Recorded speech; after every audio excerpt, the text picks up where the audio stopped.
Questions and doubts sprang into men's minds. With dismay, Kitchener and the government recognized that the enterprise which was meant to resolve the stalemate of the war had only, in fact, produced another front and another stalemate. Waves of consternation spread. The foundations of the government itself began to tremble. At Gallipoli, the battle flared up again. On the 18th of May, the Turks, outnumbering the Dominion troops by 3 to 1, tried to wipe out the Anzac bridgehead. They came over in two great waves from their trenches, in great hulking mass, in which they were rather big men, the Turks, fine body of men. As they came over in two great waves, they were shouting "Allo" and blowing their trumpets and whistling and shouting, like schoolboys. As they got closer, within nice rifle range, we had the order to fire.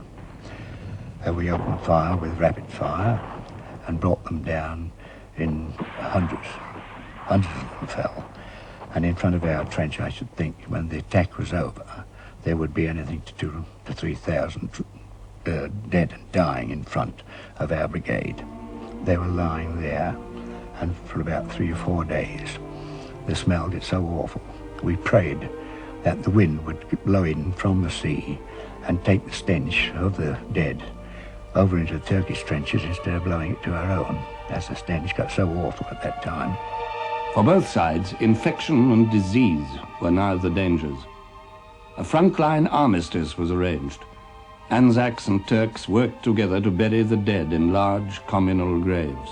I wasn't one of those burying the dead, but I sat on the parapet and after all walked over and offered bully beef to one Turk, and he smiled and seemed very pleased and passed me a whole string, 2 strings of dates, I think it was. 3 weeks after the landings, Hamilton launched a major attack from Cape Helles to take the first day's objectives, the village of Krithia and the high ridge of Ashi Baba.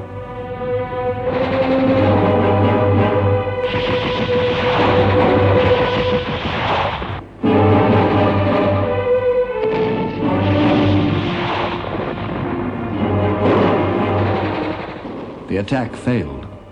By the end of May, Hamilton's British casualties alone totaled 38,000 men, and he cabled London for more troops, more ammunition.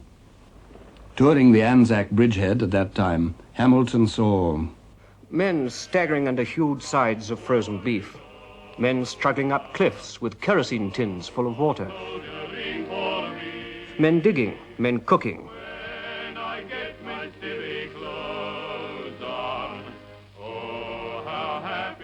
men card-playing in small dens scooped out from the banks of yellow clay. Everyone wore a bank holiday air. Evidently, the ranklings and worries of mankind, miseries and concerns of the spirit, had fled the precincts of this valley. The boss, the bill, the girl, envy, malice, hunger, hatred, had scooted away to the Antipodes. But there was another side to the picture, and Hamilton saw that too.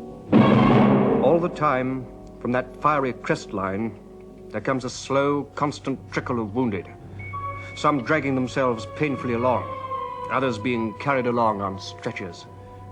Bomb wounds all, a ceaseless, silent stream of bandages and blood. Yet 3 out of 4 of the boys have grit left for a gay smile or a cheery little nod to their comrades, waiting for their turn as they pass down on their way to the sea. The ding-dong struggle continued all through June and July.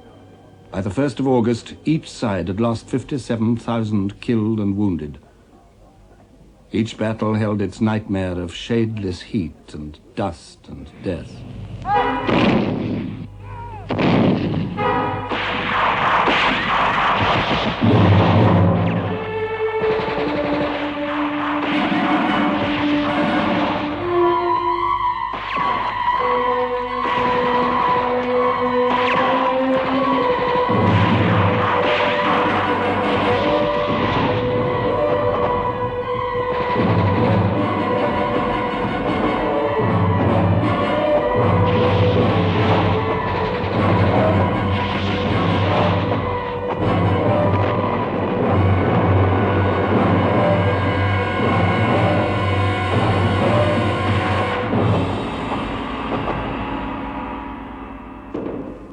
Soon a cynical prayer was passed along the front line. Please God, send us a victory, but not in our sector. The smell of death thickened in the blinding sun, and the strain of living from day to day under the eyes of the enemy took its effect. During the day, we could see the vultures heading down toward the bodies of both Turks and our own men. And occasionally we would take a pot shot at them to try and keep them off, particularly if we thought there was somebody wounded out in front. But we couldn't fire too much at them for fear of giving away our own position, because the Turks seemed to have very good observation posts and were able to see practically everything that we did. Water was very scarce, and when the summer came, of course it brought the disease and the flies with it. The rations, of course, was nothing only bully beef and apricot jam. And when we did get the summer, the jam was a regular issue, nothing else but apricot. When you opened that, it was almost like water. You couldn't put it on your biscuit or anything like that. It was just a matter of pouring it on. And before you could get that to your mouth, it was absolutely, well, literally covered with flies. It was a case of holding it with dropping the tin and holding one biscuit with one hand and waving the flies off with the other all the time. Lethargy settled over the beaches between the battles. 1,000 men a week were going down with dysentery. It was a very weakening thing. We walked about after a time like skeletons, finding it difficult even to move at times. And of course, when one was out of the line, there were heavy things to lift, on fatigue, like water carrying and helping to dig roads and so on. It was as much as we could do to lift the tool or whatever it was that we were carrying. In faraway London, the ripples of Gallipoli made themselves felt. Lord Fisher resigned, and the Conservatives insisted that Churchill should go too. The shell shortage persisted. The Liberal government fell. And all the time the campaign in Gallipoli drew in more troops, more ammunition needed on the Western Front. The War Council agreed that Hamilton could have 5 more divisions ready for action by the end of July. But by then, the equivalent of 10 new Turkish divisions had dug in and were waiting. The ripples of Gallipoli touched more than politics. They touched the hearts of men and worked their changes on human nature itself. To the Allied soldiers fighting on the peninsula, the Turks displayed not only fanatical bravery, but surprising chivalry too. The half-affectionate nickname, Johnny Turk, was born. The Turkish soldier was very highly regarded by me and all the men on our side. He was always a clean fighter and one of the most courageous men in the world. When they came, there was no beating about it, but they faced up to the heaviest rifle fire that you could put up, and nothing would stop them. They were almost fanatical. We came to the conclusion that he was a very good bloke indeed. We had a lot of time for him. The British virtues also revealed themselves.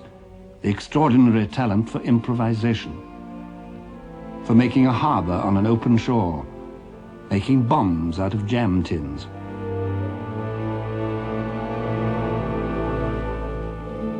Turning a hole in a gully into a little bit of a home, making a barrage without enough guns or shells.